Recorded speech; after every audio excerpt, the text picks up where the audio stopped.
ઉદાહરણ 5.4 ઉદાહરણ 5.4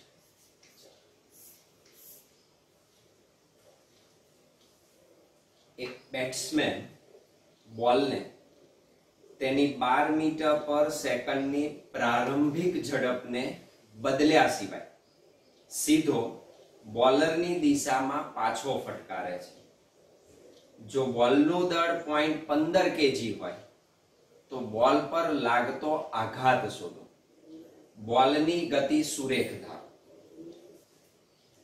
અહીં આપણે રફ સ્કેચ દોરીએ તો आई थिंक તમને સમજવામાં થોડી સરળતા રહે। આમ થાય, માન લો કે આ પીચ છે, અહીં બેટ છે,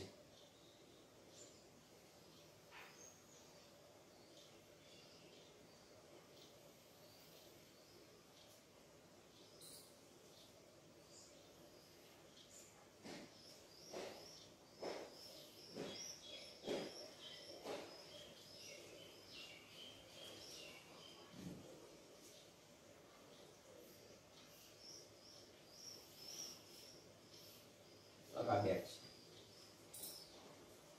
બોલર અહીંથી દડો નાખે છે, બોલર અહીંથી મારવા દડો નાખે,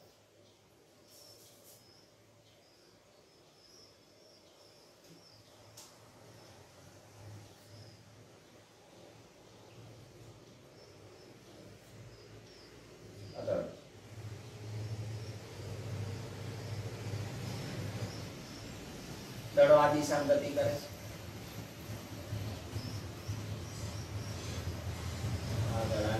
ગતિની દિશા। દડો પ્રારંભમાં આ દિશામાં ગતિ કરે અને આ દિશામાંની ગતિને આપણે અહીંયા આગળ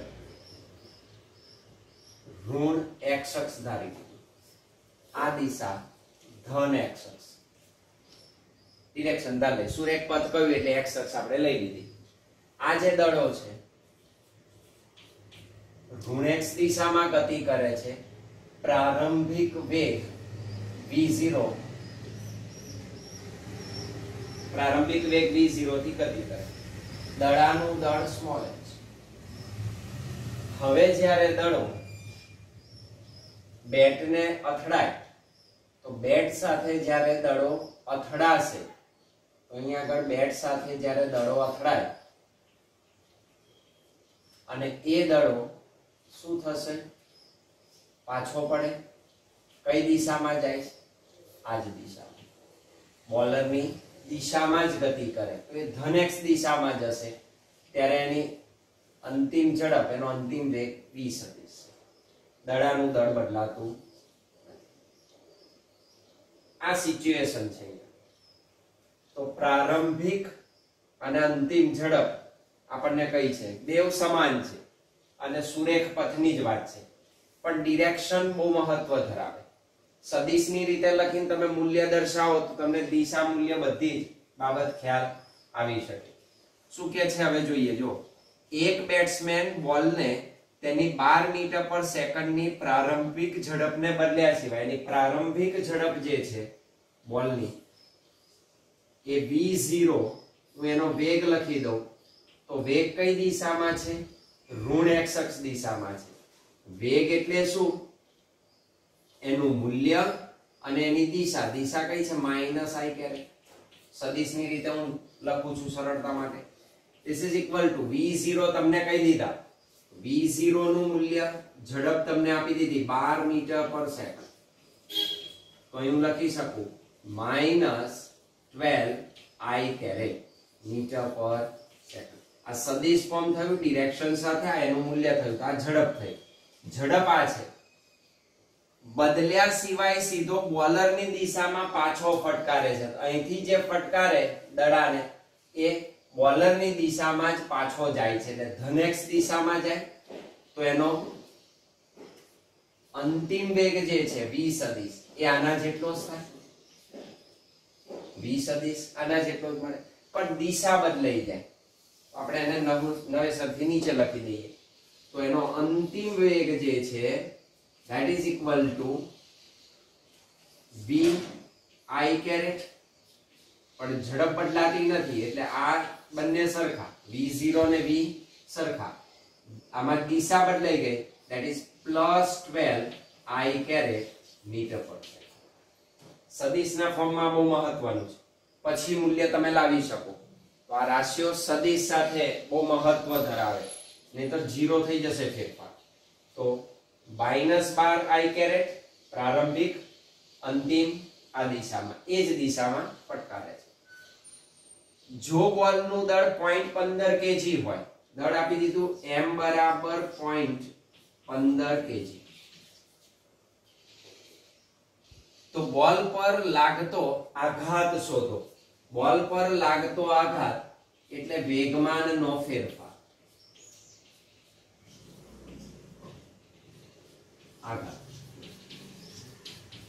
આઘાત એટલે વેગમાનનો ફેરફાર. આઘાત સદિશ રાશિ છે એટલે આપણે સૌથી પહેલા સદિશ ફોર્મ લાવીશું, મૂલ્ય લખીશું, એની દિશા બતાવીશું, અને ડિરેક્શન તો તમને મળી ગઈ. તો આપેલો દડો બેટ્સમેન થી કઈ તરફ છે? તો અહીંયા આગળ આ બેટ્સમેન છે અને આ તરફ બોલર છે. તો દડો અંતિમ કઈ દિશામાં જાય? બેટ્સમેન થી બોલર તરફની દિશા. તો એની ડિરેક્શન બોલર થી કઈ, આ બેટ્સમેન થી કઈ તરફ છે? બોલર તરફ છે.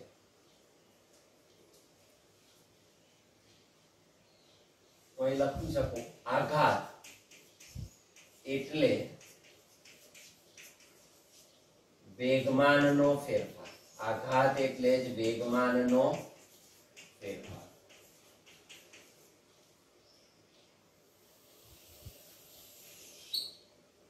अर्थात डेल्टा पी सदिश इज इक्वल टू एफ सदिश डेल्टा टी. डेल्टा पी सदिश बराबर एफ सदिश डेल्टा टी. હવે આ બધું આપ્યું નથી, મને જો આપ્યું હોત તો આનો ગુણાકાર લેત, પણ મને વેગમાનનો ફેરફાર સરળ રહે. દળ અને વેગ આપ્યો છે. વેગમાનનો ફેરફાર એટલે શું? તો દડો જ્યારે આ દિશામાં ગતિ કરે છે ત્યારે એને પ્રારંભિક વેગમાન હોય p ઇનિશિયલ, અને આ દિશામાં જ્યારે ફટકો માર્યા પછી જાય ત્યારે એનો વેગમાન અંતિમ વેગમાન કહેવાય. તો વેગમાનનો ફેરફાર એટલે અંતિમ વેગમાન માઈનસ પ્રારંભિક વેગમાન. તો this is equal to pf સદિશ માઈનસ pi સદિશ. તો ડેલ્ટા p સદિશ ઇઝ ઇક્વલ ટુ pf સદિશ માઈનસ pi સદિશ. ધીસ ઇઝ ઇક્વલ ટુ વેગમાન એટલે દળ અને વેગનો ગુણાકાર. જો દળ બદલાતું નથી તો અંતિમ વેગમાન એટલે દળ એનો અંતિમ વેગ માઈનસ દળ અને એનો પ્રારંભિક વેગ. This is equal to m common vf સદિશ માઈનસ vi સદિશ is equal to m. vf સદિશ એટલે આપણે શું લખ્યા છે? vf સદિશ એટલે આ છે, આ કશું નથી પણ vf સદિશ છે, અને આ તમારો vi સદિશ છે ઇનિશિયલ. તો અંતિમ વેગને આપણે v સદિશ કયો છે, પ્રારંભિક વેગને v0 સદિશ કયો. તો m v સદિશ માઈનસ v0 સદિશ. therefore delta p સદિશ બરાબર m. v સદિશ ને કેવી રીતે લખાય? vi કેરેટ તરીકે લખું, આપણે x અક્ષ લીધી. માઈનસ v0 ને કેવી રીતે લખીશું? Minus v0 i caret, minus v0 i caret. Minus અહીં મૂકી દીધા મેં, માઈનસ v0 i કેરેટ. પછી સીધું મૂલ્ય જ મૂકવાનું છે તમારે. therefore delta p સદિશ બરાબર m v minus minus plus v0 i caret common.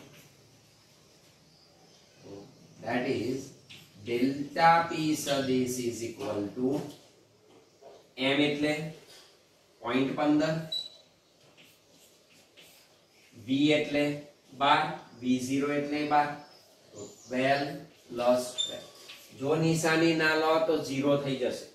એટલે નિશાની ડિરેક્શન નું મહત્વ છે સદિશ રાશિઓમાં, એને ઓળખવાનું. 0.15 ગુણ્યા 24 ઇઝ ઇક્વલ ટુ ડેલ્ટા પી સદિશ ઇઝ ઇક્વલ ટુ 360 અને 2 એટલે 3.6. આનો ગુણાકાર થાય 360 અને 1 ને 2 પાછા ખસી જવાના, that is 3.60. આટલા ન્યૂટન સેકન્ડ. પર ડેલ્ટા પી સદિશ ડિરેક્શન રહી કઈ આઈ કરે. ડેલ્ટા પી સદિશ વેગમાનનો ફેરફાર કઈ દિશામાં છે? આઘાત કઈ દિશામાં છે? ધન x દિશા. ધન x દિશા એટલે શું? બેટ્સમેન થી બોલર તરફ.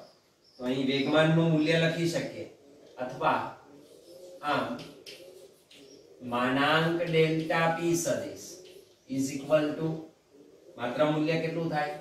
3.6 ન્યૂટન સેકન્ડ. 3.6 newton second. અને આ શું છે? તમારો બળનો આઘાત, that is F સદિશ delta t is equal to 3.6 newton second. અર્થાત આઘાત 3.6 ન્યૂટન સેકન્ડ જેટલો કઈ દિશામાં? બેટ્સમેન થી બોલર તરફની દિશામાં મળે. તો દિશા પણ મળી ગઈ. ધન x એટલે બેટ્સમેન થી બોલર તરફની દિશા. તો આઘાતની વાત થઈ. એટલે આઘાત સહેલાઈથી ગણી શકાય, વેગમાનનો ફેરફાર ગણી શકાય. અહીં તમે કેટલું બળ લાગ્યું, કેટલા સમય માટે લાગ્યું એ મેજર કરી શકતા નથી. આ એના સંદર્ભની આપણે વાત કરી. સ્વાધ્યાયનો 5.8 36 કિલોમીટર પર કલાકની ઝડપથી વાહન ચલાવતો એક ડ્રાઈવર રસ્તા વચ્ચે એક બાળકને ઊભેલો જુએ છે અને તે બાળકને બચાવવા માટે તેનું વાહન 4 સેકન્ડમાં સ્થિર થવું તેને જરૂરી લાગે છે. તો વાહન પર વેગ ઘટાડતું સરેરાશ કેટલું બળ લગાડવું પડે? વાહનનું દળ 400 કેજી અને ડ્રાઈવરનું દળ 65 કેજી છે. વાહનનું દળ આપી દીધું, એને કહી દઉં કેપિટલ F. વાહનનું દળ it is equal to 400 kg.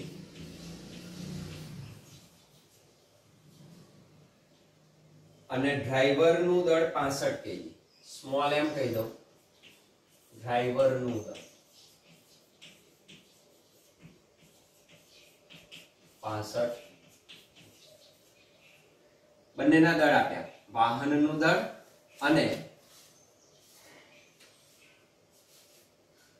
ડ્રાઈવરનું દળ. 36 કિલોમીટર પર કલાકની ઝડપ. તો પ્રારંભિક ઝડપ તમને આપી દીધી v0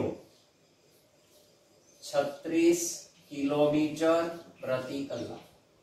મીટર પર સેકન્ડમાં ફેરવી દઈએ. 36 ગુણ્યા 5/18 ઇઝ ઇક્વલ ટુ 18 દુ 36, 10 મીટર પર સેકન્ડ ની પ્રારંભિક ઝડપ.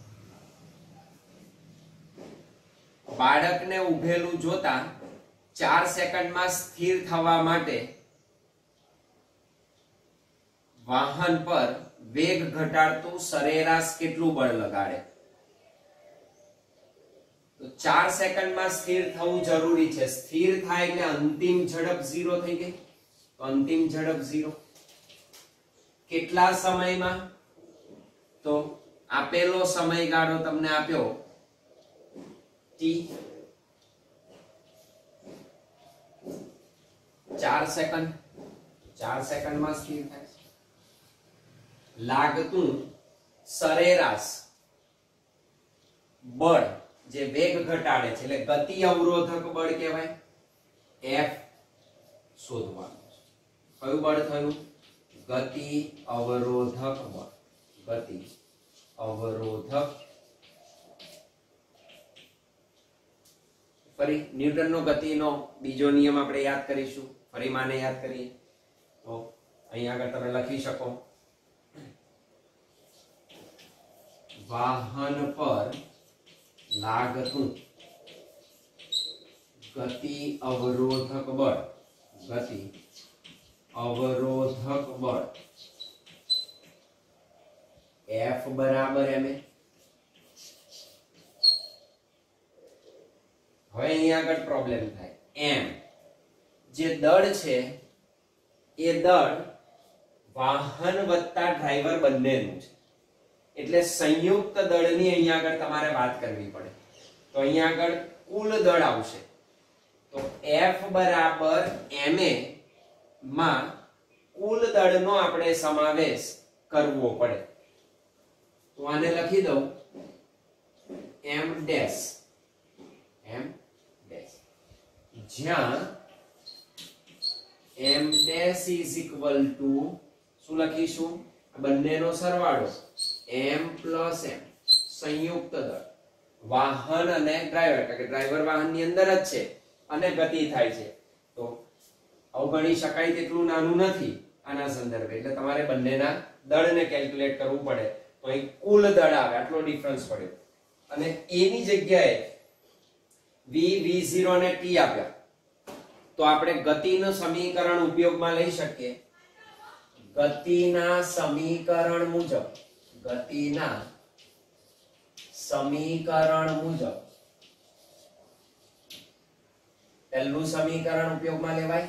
v બરાબર v0 પ્લસ at. therefore પ્રવેગ જોઈએ છે તો એને અહીંયા જ રાખવું અને એનું અહીં રાખવું અને આ તરફ લઈ જવું. તો v minus v0, that means a બરાબર v minus v0 upon t. અથવા જો આ સૂત્ર ના યાદ આવે, ના ખ્યાલ આવ્યો, તો પ્રવેગ એટલે શું? તો પ્રવેગ સરેરાશની વાત છે. અંદર સરેરાશની વાત કરી તો સરેરાશ પ્રવેગ, આ સરેરાશ પ્રવેગને હું લખી શકું વેગનો ફેરફાર ભાગ્યા સમયગાળો. ડેલ્ટાની વાત કરીએ છીએ આપણે.